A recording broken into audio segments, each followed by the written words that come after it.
nothing but the dog in me. Why must I chase the cat? Nothing but the dog in me.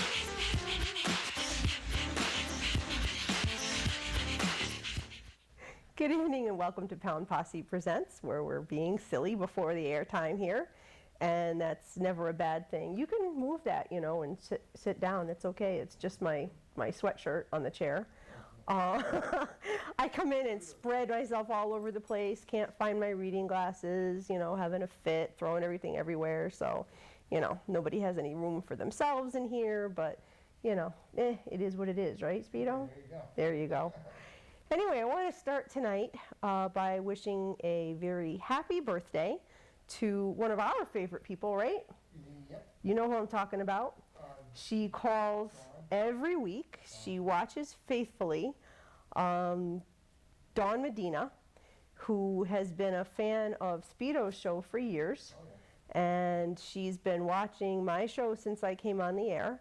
And actually, I talked to her on the phone a few times when I was on Speedo's show and another show that I appeared on before I came on.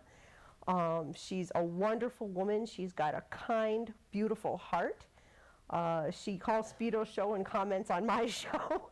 I take up the first, I take up the first few minutes of Speedo's show every week. He's going to hate me sooner or later. Dawn got to call into the show last week here because I had the phone lines open, and it was a pleasure to have her on the air finally. So, Dawn, your birthday was on the 3rd. It's a little late, but, it's either going to be early or late with this show. And we wish you a very belated happy birthday. Hope your day was as special as you are. And I'm sure that you'll be calling in on Speedo's show, and I can holler happy birthday from the sidelines. There you go. You want to come out and say happy birthday to Dawn? Sure you do. Come on. I surely do. Oh my goodness. And let me see. There is. I've never been on TV, so you got to be careful for this guy. I want to wish you, Dawn, a super happy birthday. God bless you. I'm telling you, sweetie, you're awesome. Like Theo said, you go, girl. And you be watching. We got your granddaughter up there in the pics. Hey, happy birthday. There you go. And that is my friend and crew member, and I'm his crew member, Speedo. His show is on at 8 o'clock. So be sure you watch if you're watching. And there we are with all the plugs, right? Anyway, I have to give another little shout out to a woman who works at the Waterbury Post Office.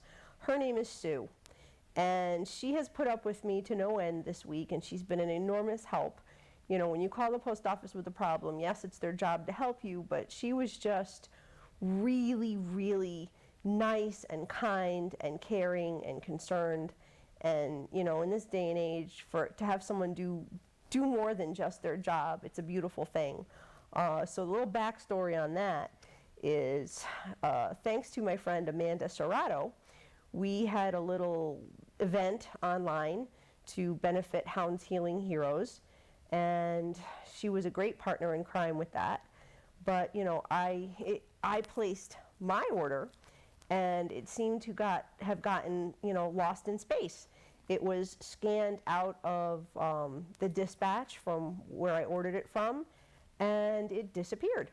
It was totally missing in action, past the delivery date, and I'm not patient. I'm not a good waiter. So, the next day, here I am calling the post office like, hey, you need to find my package. So, give it another couple days. All right, fine. I'm not good at that, but I did. And a couple days later, there was still no activity on the tracking, because if you're familiar with ordering stuff online, they give you the tracking information now. It just kind of comes with that confirmation email. And there was nothing happening. It said it left where it was leaving from and nothing else, and that it shouldn't happen. So Sue was kind enough to walk me through escalating and putting an APB out on my order, and where did it go and where could it be and all of that. So it took days and lots of phone calls, but I did receive my package yesterday.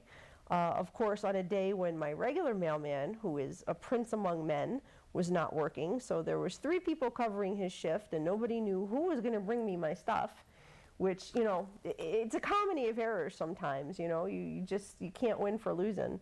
But while I was at work, I got the text that my stuff was delivered, And that was a beautiful thing because I had waited so impatiently and, you know, raised the roof at the post office and, you know, did what I'm not a good waiter. I bugged Amanda. I think she was probably full of me.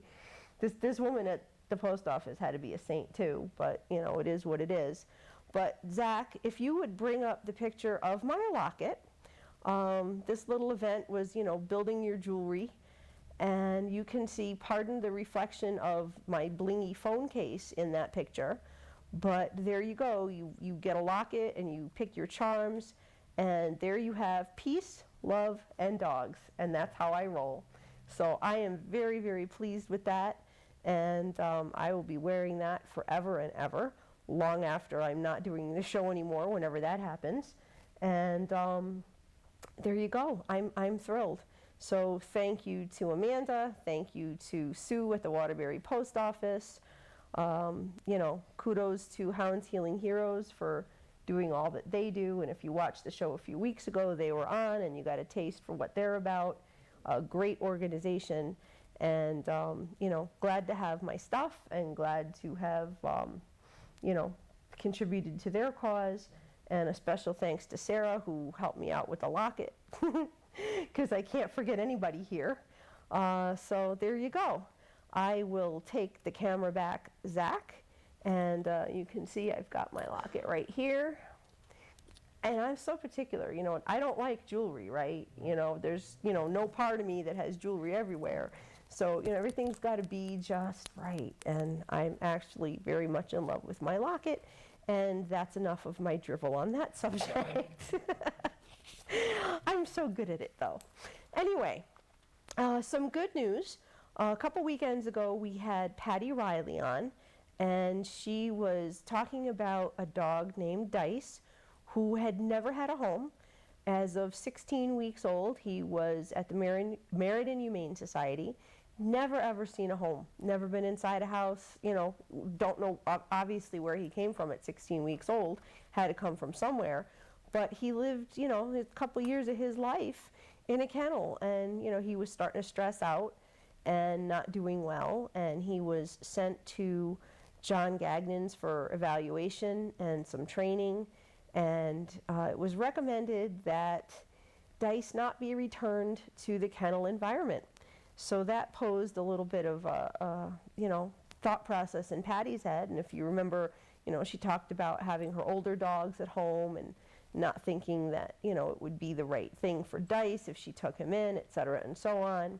Well, Dice is now in a foster home, and that foster home is Patty. So she did take Dice in, and she's insisting that it's a foster, and we'll give her that for now. You know, understandably, it may or may not work out for them, but Patty tells us that it's working out pretty well as can be expected. She's definitely got her hands full.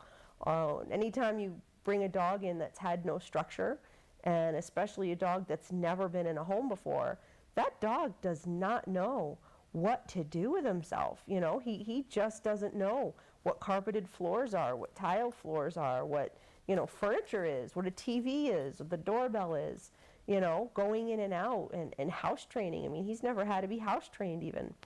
You know, Patty reminded me of a funny story, and it's a similar situation for her, when my friend Sarah took in her Angus, her pitty that was at the shelter that we volunteered at. He'd been briefly in a foster home with no structure and no rules and no discipline. And the first like 2 hours that Sarah had Angus at home, he was crawling on her coffee table and jumping all over. I mean, he was having his way with the house. She called me in tears. She's like, oh my God, what did I get myself into? And I had to talk her down a few times. But, you know, right now, her Angus is the best dog in her house. And, you know, I have no doubt that with the time and patience and love that Patty will turn Dice around and have him, you know, ship shape and all that. Fortunately, there's a peace between Dice and Patty's two other dogs who are much older. And Dice seems to love the cat. He keeps showering him with sloppy pibble kisses, which is hilarious to think of. You know, he's really never seen a cat in his life, but he does nothing but kiss the cat. So, Zach, let's get those couple of pictures of Dice It's a beautiful thing to see a dog in a home. And there he is checking out some stuff. He doesn't know what any of that stuff is. I mean, he's never been in a house. And, you know, how beautiful is that? I love this dog's face. I mean, he's just amazing. And yeah, like I said, Patty's got her hands full because he's just, you know, he's like a bull in a china shop, she said. And I can imagine. And he's not a small dog. You know, he's headstrong. He's having to learn. He's having a lot of corrections. And as Patty said, she's probably never said no so much in her life.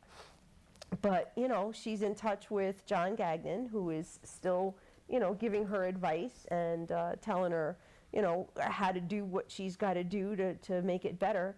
But I'm really proud of Dice, and I think Patty is just awesome. Again, I hinted at, you know, foster or foster failure, and she's holding to foster, so we'll let her believe that.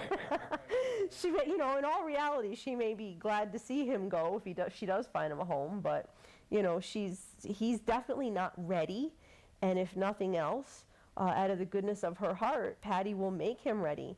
And, you know, you have to understand that with a dog like Dice, who, again, never been in a home, the simple kindness of taking him in has turned his world upside down. You know, he's totally out of his element. He doesn't know what to do.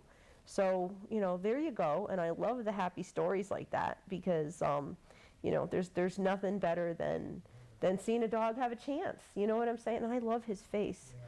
Dear God, I love that face. You know, he's a beautiful dog and he's got a good soul. And I think, you know, Patty's doing a wonderful thing. So kudos to you, Patty. And thank you for looking after Dice. I mean, we'll get some more updates, and someday, hopefully, you know, we'll either be able to announce that Dice is already home, ha-ha, or that he has found his forever home. So best of luck, and keep me posted. And I will take the camera back for a moment or two. There I am, yay. I got a call yesterday from my boss, which, you know, it's never good. You always think, you know, for the love of God, you know, do I have to go in early, or, you know, what did I do wrong? You know, you wonder. But I have to hand it to my boss. He put me in touch with an entire pallet of canned dog food. So, Zach, let's take a look at that. Very cool. He said, you know, I can put you in touch with this pallet of dog food. And I was like, I can get that out to rescues. And he said, I know, that's why I'm calling you. So, you know, he finally gets me. You know, I was like that crazy redhead that, you know, was, you know, all crazy about animals and, you know, headstrong about so many things. But you know, we're viewed as crazy. It's, you know, we touched on that when Juno was on. You know, you're like that oddball for being the animal person. But he finally gets it. So, you know, there's this pallet of dog food, and he called me because he knew I would do the right thing with it. So, you know, thanks to my friends Debbie and Andy, we went and grabbed it, and we have it sitting and waiting to give out to rescues. We've got several who, you know, we're not trying to give it all to one. We're trying to, you know, spread the wealth. Those are cases of 24 cans each. Yeah, that's, you know, that's no joke. And there's going to be a lot of full bellies, and that really makes me feel good because, you know, what's better than helping animals? I mean, I don't know. That's kind of like what I live and breathe. But yeah, we've got several rescue groups that have already been allocated theirs. There are a few cases left and are up for grabs. So if anybody has a lead, and there have been a few people who've posted on my Facebook post on my wall and got me in contact with a couple of different organizations who will be picking up theirs. You know, the only caveat is that you do have to pick it up in Southington. You know, my truck doesn't travel well, so I really can't do any deliveries. But it had to have a place to go. And again, thank you, Debbie, for giving it a place to go. But it's sitting there waiting to be picked up. And, you know, I am a much better giver than taker. I don't like to take, and it makes me kind of uncomfortable, and I would always so much rather give, and this makes me very happy to be able to help out, rescues and shelters, because I know, firsthand what it's like, to be struggling to feed the shelter animals and take care of them, and you have to depend on the kindness of people who are willing to put up or, and put out for the good of the animals. So this is my turn to spread the wealth, and I love to do it. So there you go, and if you are interested, you can message me on my Pound Posse Presents Facebook page, on my personal Facebook page, or email me at pawprince713@aol.com, pawprince713@aol.com, and like I said, there's several cases left, and up for grabs. They are the full-size cans of, wet dog food, and, I'm thrilled, and I have to also thank the gentleman who also works with me, who was kind enough to use the forklift to just throw that on the back of the pickup truck, so we didn't have to heave that stuff more than once to put it away. That was a bonus, And there was a couple of people who were struggling, and we were able to give them a couple cases too. So, it's a happy thing. So I have to hand it to my boss, John. Thank you for that phone call. And, we're definitely going to do a lot of good with that. And, full bellies are happy bellies, and I'm all about it. There you go. All right, so I will again take the camera back momentarily, and we are going to talk about another dog who is looking for a home. And Zach, can we see Jada, please? Jada is beautiful. Look at those ears. I love the little stand-up ears. They're so cute. But Jada was adopted by someone off of Craigslist. And turns out this person couldn't have dogs where they lived, which I will never understand why people do that. You have to know that you can't have animals where you are. You try to do the right thing and save an animal, but then you put it in a worse risk, because where are you putting it once you're either going to get thrown out, or you're going to have to rehome the dog. And apparently this person's way of handling it was having Jada live in his car. She was in his car 24/7, and that's not cool either. So that was no kind of life for her.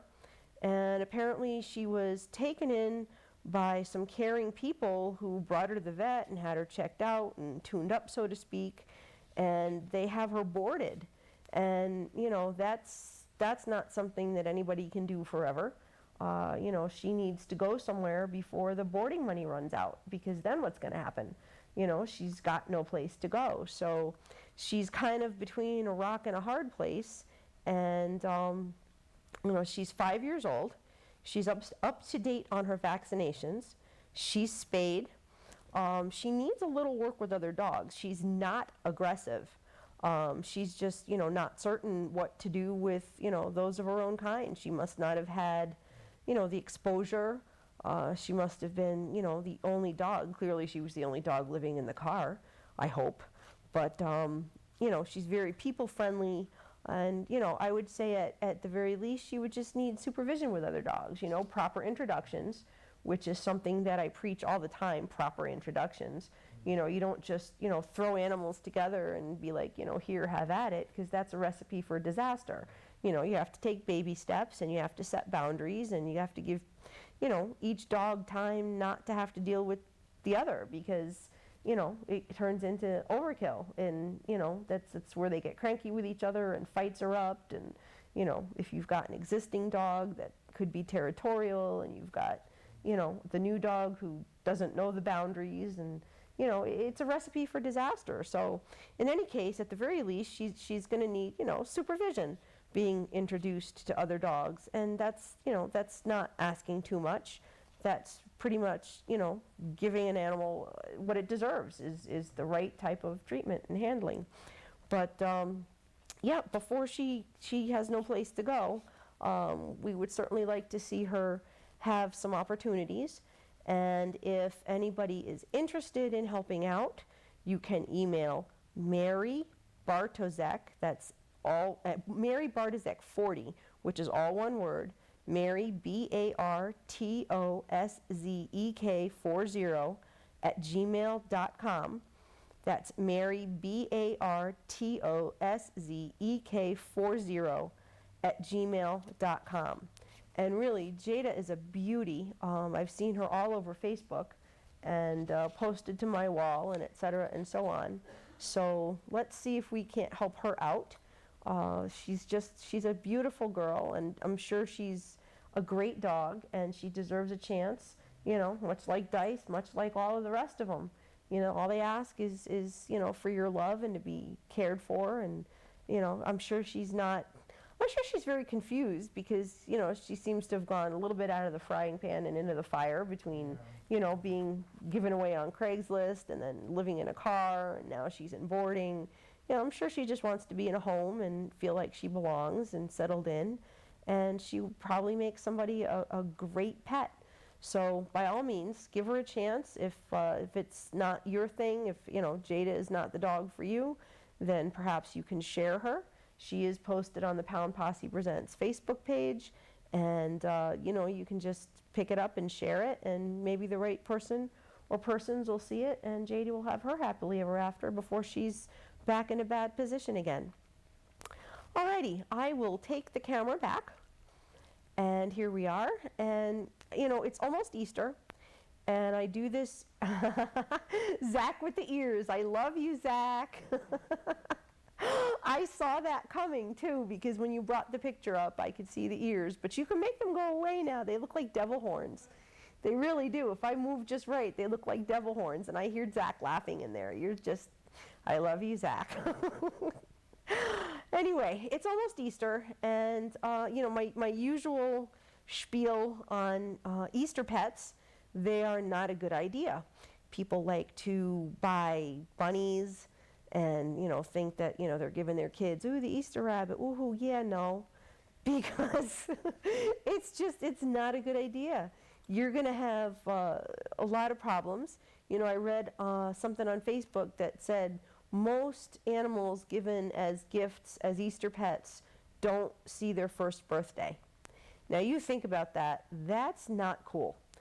That's not cool by any stretch of the imagination. You know, if you're going to bring a rabbit into your home, for instance, that rabbit could live for 10 years. That rabbit, contrary to what you may think, is going to need to go to the vet once in a while. That rabbit should be spayed or neutered to live a healthy life. That rabbit's going to need food and exercise. You can't just leave it in a cage and, you know, think that everything's going to be great. And you also can't just let the rabbit loose in your house unless you've got a really good rabbit, because they like to chew, and they'll chew on anything. They'll chew on, you know, electrical wires, they'll chew on your baseboards, they'll chew on your tables, they'll chew on your furniture. And then what's going to happen? You're going to get tired of little bunny foo-foo, and you're going to want to send it to a shelter. So what's going to happen then? The shelters are going to get full up with rabbits, and they're going to have even less of a life because they're stuck in a cage in a shelter. Or you're going to be a real moron, and I'm going to use that word, and you're just going to let it out your door. And, you know, a domestic rabbit is not going to live in the wild. It doesn't have the instinct. It doesn't have, you know, it's been given everything. The roof over its head, the food, the lodging, whatever you want to consider that comes into play with having a rabbit. Now you're going to throw it out. It doesn't have the fear instinct. It doesn't have the survival instinct. It's going to be, you know, some hawk's dinner. It's going to be out there foraging for food, and it's not going to know that, you know, when it sees the shadow over its head, it's that hawk looking for lunch, and then it's going to be gone. And you can't justify that in your head or your heart by saying, you know, that's like the natural order of things. No, because you just set that rabbit up to die. And, you know, the same holds true for little chicks and little ducks. They're great. And honestly, I fell in love with a little duck one time. I was someplace, this cute little duckling. He was the freshest one in the little pen. And I was like, oh my God, he's so cute. I want to hold him. You know, we all fall into that little baby, oh, it's so cute thing, and I want it, I want it. I held that little ducky in the palm of my hands, and I pet his little face, and he fell asleep in my hands. And I was like, oh, I want to take you home. And I put him back, folks. You know why? Because for a duck or a chick, you've got to be set up for that. You know, you've got to give it, when it's little, yeah, you can keep it in your house, but let me just tell you all about how birds of any kind are a mess. But as the chick grows up and as the duck grows up, they need more room. A duck, you know, I've seen people have like little baby pools and this and that, but you've got to have a place to put it. Now, if you don't have a proper enclosure for a duck or chickens or anything like that, again, you're going to worry about predators. You know, if you've got neighborhood cats, you've got coyotes, you've got foxes, you can't just take a duck when you're tired of it and go bring it to the lake and let it go. It's not going to know what to do with itself. It's never had to fend for itself. It doesn't know how to survive in the wild. These things are bred. They're not like, you know, they don't have the instinct anymore.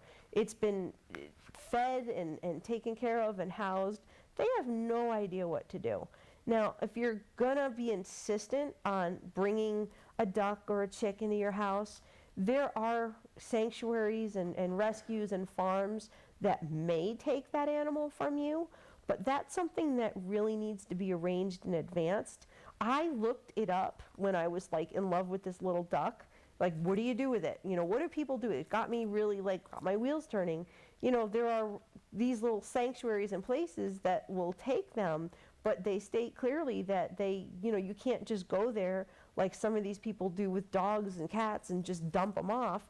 You've got to make that arrangement. They've got to be able to have the room. I mean, yeah, okay, what's one more? But you're one more, and everybody else who decided to fall into that becomes dozens more. So think twice, buy stuffed animals, buy chocolate bunnies, and don't do it, okay? Okay. I'm going to say peace, love, and dogs. Thank you for watching, and have a great weekend.